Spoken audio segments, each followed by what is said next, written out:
আসসালামু আলাইকুম hijabi girls, তোমরা সবাই কেমন আছো? এই তো ঈদ চলে এলো এবং ঈদের সবাই হিজাব টিউটোরিয়াল চাচ্ছে বেশি বেশি, তাই আমি ইয়াররিংয়ের সাথে একটা হিজাব টিউটোরিয়াল করছি। আর এক আপু কমেন্ট করেছিল যে আপনি একই ইয়াররিং পরে বারবার কেন ভিডিও দেন।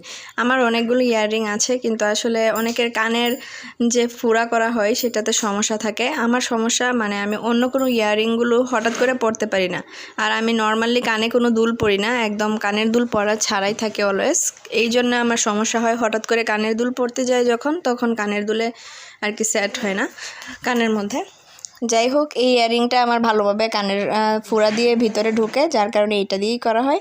আর তোমরা দেখতেই পাচ্ছ হিজাব স্টাইলটা কিভাবে করছি, একদমই নর্মাল এবং খুবই গর্জিয়াস লাগে দেখতে। এটা তোমরা 2 থেকে 3 মিনিটে করে ফেলতে পারবে। তো প্রথমে ভাঁজ করে মাথার পিছনে একটা পিন করে নিয়েছিলাম। এরপরে এই যে লম্বা যে পার্টটা রয়েছে এটাকে ঘুরিয়ে এনে থুতনির নিচ থেকে এইভাবে আমি ইনার ক্যাপের সাথে অ্যাডজাস্ট করে একটা পিন দিয়ে ভালোভাবে আটকে দিচ্ছি।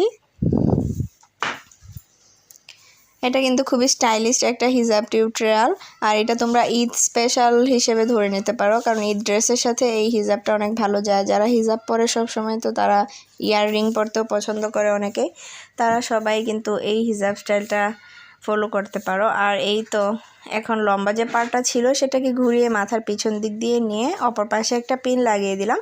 পিছন দিকটা কিন্তু কাভারেজ হয়ে গিয়েছে এবং সামনের দিকটাও কাভারেজ হয়ে গিয়েছে, তোমরা দেখতেই পাচ্ছ। আর আমি হিজাব নিয়েছি শিফন জর্জেট, যার কারণে একটু পাতলা লাগছে, যেহেতু এখন সামার, তাই সামারের মতোই গরম।